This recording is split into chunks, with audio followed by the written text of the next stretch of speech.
eu vou tratar aqui de sistema estatístico, políticas públicas e as disputas de narrativas que se dão, né, por via da, enfim, da mídia, em particular, da mídia impressa que eu vou estar trazendo aqui. Bem, em primeiro lugar, acho que é óbvio, né, é o básico do básico, chamar a atenção de que estatística significa, na etimologia, na sua origem, informação para a gestão do Estado. E o Estado contemporâneo é um Estado que tem muitas funções e, portanto, né, enfim, tem 6 grandes funções e para isso, para a gestão dessas 6 funções básicas, precisa de muita informação específica, né? Eu não tenho tempo aqui para entrar em tanto detalhe, mas eu queria chamar a atenção de que, né, essas funções do Estado contemporâneo são muito mais abrangentes do que as informações que até então nós precisávamos, né, para a gestão do Estado moderno até o final do século XIX. E por que eu trago isso? Porque as estatísticas e os sistemas estatísticos, eles vão se desenvolvendo a partir do próprio fortalecimento do Estado e das políticas públicas. Se a gente analisar o fortalecimento do Estado ou a presença das políticas públicas a partir de um indicador, que é a carga fiscal dos Estados, né, a carga fiscal do Estado Nacional, nós vamos ver que até o final do século XIX, os Estados nacionais requeriam cerca de 10% da riqueza nacional para a produção de políticas públicas, tá certo? 10%. Enfim, a partir do século XX, o Estado, né, passa a ter uma demanda crescente da sociedade, do próprio investimento em infraestrutura, tá certo? Enfim, do próprio crescimento populacional nas cidades, enfim, isso tudo, as próprias guerras mundiais, enfim, isso tem sido estudado por vários pesquisadores que mostram que o estado do bem-estar, ele é uma resposta aos desafios da contemporaneidade que o século XXI trouxe.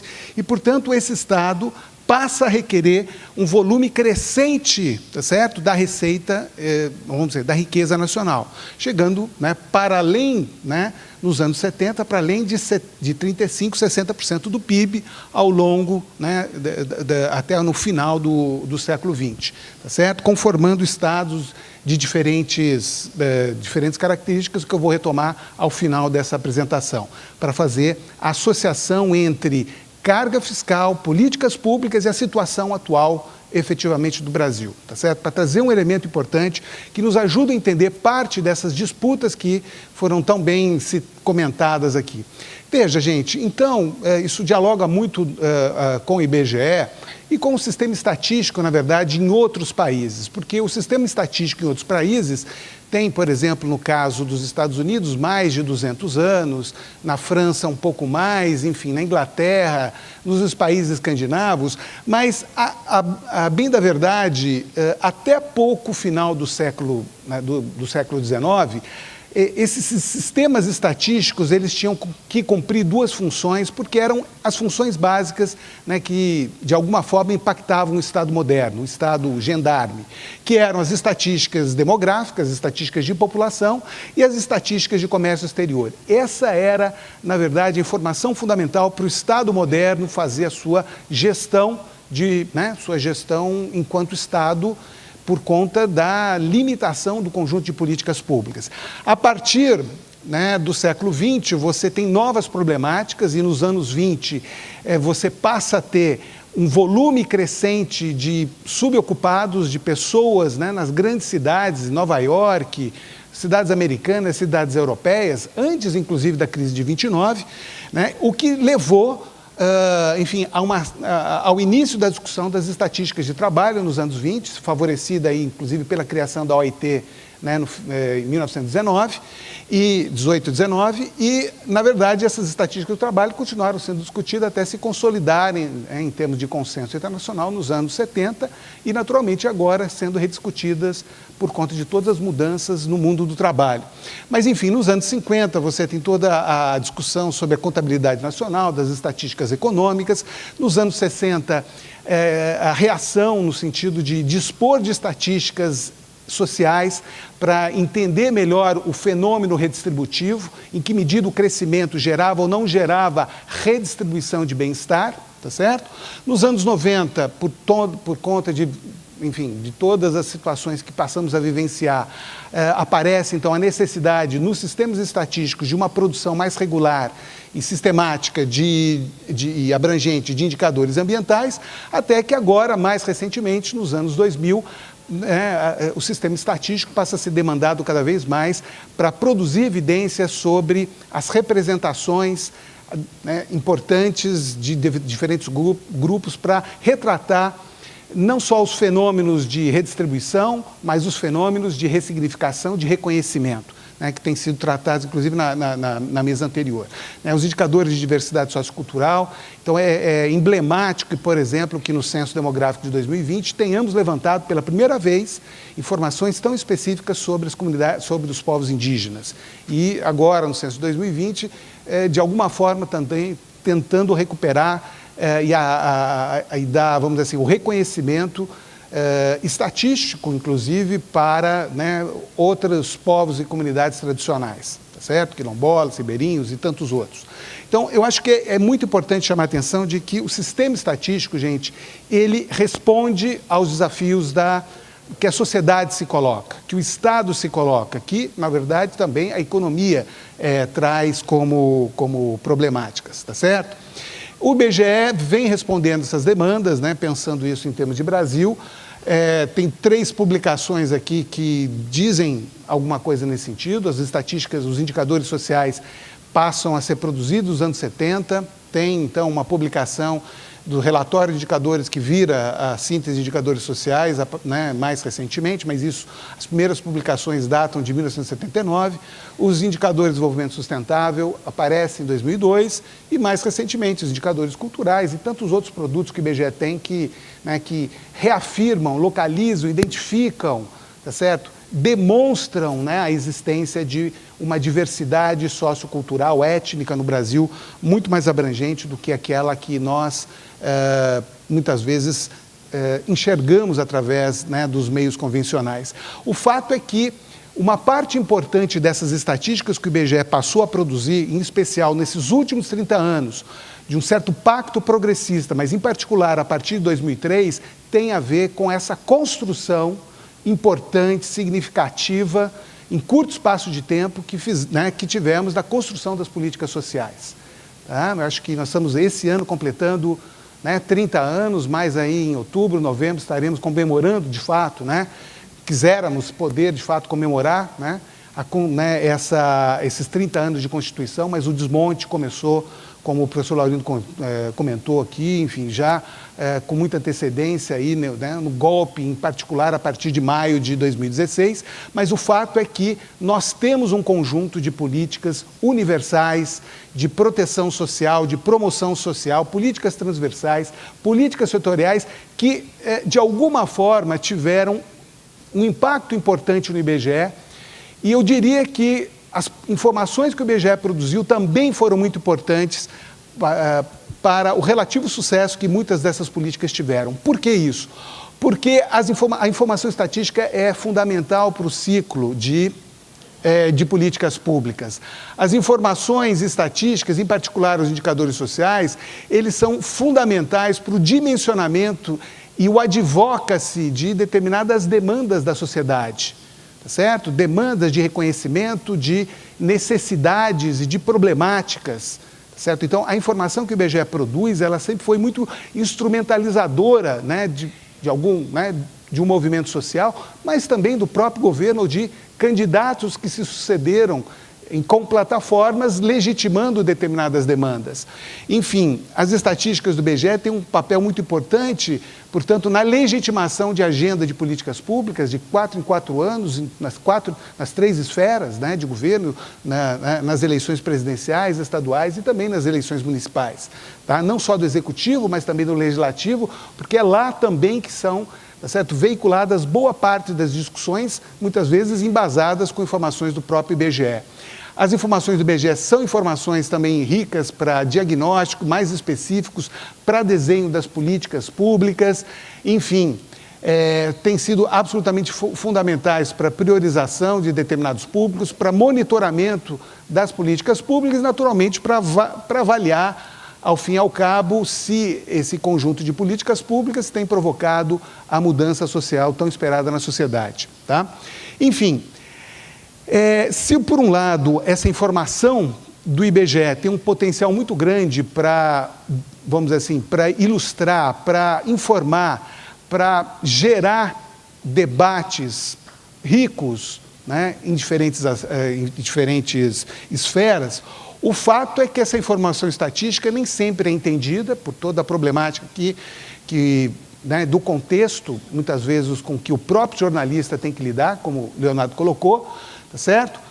Ou usada adequadamente no debate público, né, também pelos propósitos não tão republicanos como aquilo que o professor Laurindo também aqui citou, tá certo?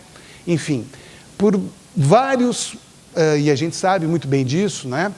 Quando a gente, muitas vezes, enquanto servidor do IBGE tem que divulgar uma determinada pesquisa, as perguntas, muitas vezes, que nos são dirigidas são perguntas que, na verdade, né, são menos interessadas em saber o resultado de uma pesquisa, mas, na verdade, né, retirar de você aquilo que pode ser efetivamente destacado, como uma manchete contratada antes do jornalista ter saído, tá certo, para vir para a coletiva da divulgação, né, da pesquisa do IBGE. Tá? E eu estou chamando a atenção disso, gente, porque, invariavelmente, e aí eu vou me citar, enfim, a mídia conservadora, tá certo? Porque não pode ter outra adjetivação, uma mídia que está menos interessada em produzir evidências para um debate rico, importante, fundamental para a sociedade brasileira, mas uma mídia que efetivamente, muitas vezes até quer criar situações de confronto entre instituições que não precisam desse tipo de confronto. Então, eu trouxe ali uma reportagem, né, que foi importante, num dado momento do IBGE, enfim, o IBGE contesta declarações do presidente Lula contra a fome. Isso é uma reportagem de 2004 que tem a ver com um contexto que muitos de nós sabemos, que tinha sido acabado de divulgar os resultados da POF, da Pesquisa de Orçamentos Familiares de 2002 e 2003, e um dos resultados da pesquisa foi mostrar que a desnutrição infantil de 0 a 5 tinha caído e que a obesidade era um problema de crianças nessa idade, tá certo? E isso gerou, na verdade, matérias e mais matérias com o objetivo, claro, de deslegitimação da agenda do Fome Zero que foi lá naquele momento colocada, tá certo? Outras, enfim, outra matéria aí do Globo, o programa de alfabetização do governo Lula custou 2 bilhões, mas o índice de letrados caiu, tá certo? Como se, enfim, o combate à alfabetização não fosse um direito, um mérito em si, tá certo? Tá? E, por fim, né, essas bobagens que, invariavelmente, enfim, a imprensa divulga, muitas vezes sem ouvir, de fato, especialistas do outro lado, tá certo? Como esse que Bolsa Família não reduz pobreza, diz ministro, tá certo? Quando a gente tem umas fortes evidências em contrário. Então, eu queria só, assim, muito rapidamente, porque eu tenho tempo aqui, né, e eu acho que importante é o debate, sobretudo com os dois convidados de fora, mas mostrar para vocês evidências de, por exemplo, de o que foi o suplemento da PNAD de 2004, que foi aqui, né, aqui com a Márcia Kinsler, aqui foi uma advogada, inclusive, dessa pauta, dessa agenda, da importância de que essa pesquisa fosse a campo, como tantas outros suplementos da PNAD, né, ao longo dos anos 2000. E essa pesquisa, ela exatamente foi um aspecto importante, uma contribuição importante do IBGE, de tentar mostrar que nem a POF estava equivocada e nem, na verdade, a percepção do governo estava equivocada do ponto de vista da proposição dos programas de combate à pobreza, porque, afinal de contas, se você tivesse uma pesquisa que, na verdade, investigasse a fome numa perspectiva mais ampla, a partir de um conceito de insegurança alimentar, você ia descobrir que na zona rural tinha mais de 40 milhões de insegurança alimentar no campo. Simples como isso, tá certo?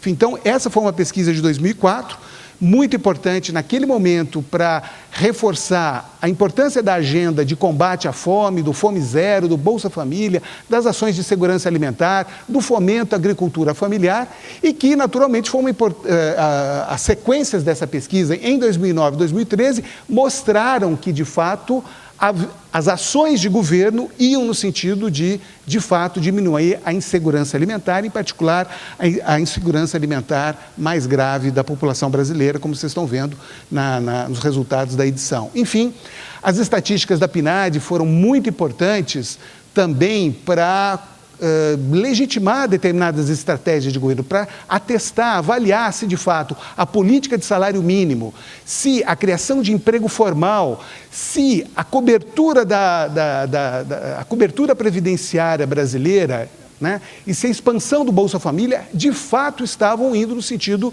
que se imaginava de reduzir a pobreza e a pobreza extrema. Eu fico imaginando com vocês aqui, se não houvesse essas estatísticas, se não houvesse PNAD, teríamos elementos para ter corrigido as eventuais distorções em nossas políticas.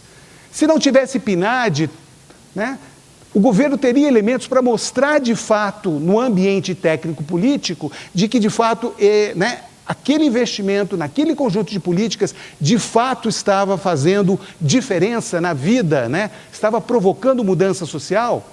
Tá certo? O fato de ter caído de 30% para 7% a pobreza, será que, né, se nós não tivéssemos isso, essa pesquisa, do jeito que ela foi realizada, o que teria sido do Brasil? Para não falar o que teria sido das ciências sociais aplicadas, né, em termos de produção de conhecimento que a PNAD proporcionou. Enfim, essa pesquisa também tem sido fundamental, e agora a conexão com ela, com a PNAD contínua, para mostrar exatamente o reverso, né, quer dizer, a consequência da política de austeridade. Nós estamos voltando 12 anos. Em 3 anos, voltamos 12 anos atrás, em termos do quantitativo de extremamente pobres. Tá certo? Infelizmente, quer dizer, não é só na pobreza, na mortalidade infantil, na desnutrição e tantas outras dimensões que nós estamos vendo aí. Enfim, finalizando, eu não vou entrar em tantos outros detalhes, mas a pesquisa também foi fundamental para identificar carências sociais e avaliar os efeitos de programas públicos. Veja, a PNAD foi fundamental aqui ao longo desses 30 anos, para não dizer que eu estou sendo só panfletário com relação ao governo Lula. Vamos reconhecer aqui também a importância, né, desse pacto progressista, largo, né, em sentido mais amplo, que a Constituição nos abriu, de fazer com que, do combate, inclusive, a um direito fundamental, o direito ao acesso à água. Os 10% mais pobres, em 92, menos de 30% deles tinham acesso à água. E exatamente por conta das pesquisas, por conta do cadastro único, por conta do programa, né, de cisternas, por conta da articulação federativa, né, que nós temos por detrás das nossas políticas, conseguimos fazer com que os 80% dos 10% mais pobres tenham chegado, né, a esse patamar de acesso à água. Tá? Infelizmente, isso é, né, passado. As taxas de desemprego, está aqui a Flávia, né, que trabalha com isso e tem mostrado a importância, mas enfim, fechando. Invariavelmente, e aí o professor Lalo falou sobre isso, as informações estatísticas e as avaliações que mostram a importância das políticas públicas não parecem comparecer com a mesma frequência com matérias que deslegitimam esse conjunto de políticas públicas, tá certo? Enfim, infelizmente, nós temos assim, muitas bobagens sendo produzidas e não é só na internet, não é só blog, de fato, tá certo? Situado na Ucrânia, que repete efetivamente bobagens que poderiam ter sido sanadas se os jornalistas, de alguma forma, cumprisse a função básica de ter entrevistado um especialista nessas matérias, porque isso não poderia ter gerado manchete desse jeito. Mais educação do MEC não melhora a nota dos alunos. O Mais Educação nunca foi um programa para aumentar carga didática em português e matemática, mais educação, é porque é para cumprir o desígnio que nós temos de ampliar a jornada escolar, para a criança na escola saber, além de matemática, português, para que essa criança desenvolva sociabilidades, respeito, convivência democrática, para não virar isso que nós estamos vendo hoje, dessa intolerância, dessa repetição dessa falta de coesão social que a gente está vendo hoje no Brasil. Enfim, e a última bobagem, filosofia e sociologia obrigatórias derrubam notas em matemática, quer dizer, outra bobagem. Enfim, pois é, gente, isso nem foi mas foi uma entidade, o estudo foi produzido por técnico do IPEA, entendeu? Quer dizer, isso dá uma legitimidade, aí o Sakamoto diz muito bem, quer dizer, as instituições públicas, IBGE, IPEA, dão credibilidade, mas, enfim, isso foi um técnico que se botou numa questão que absolutamente não é a questão relevante efetivamente da política. Enfim, só fechando, e aí fechando realmente o quadro, eu queria chamar a atenção de vocês o seguinte, nós estamos hoje, isso aqui é um gráfico que mostra a carga fiscal histórica, desde 1870 até, na verdade, aqui está faltando aqui, até aquela projetada pelo FMI para 2021.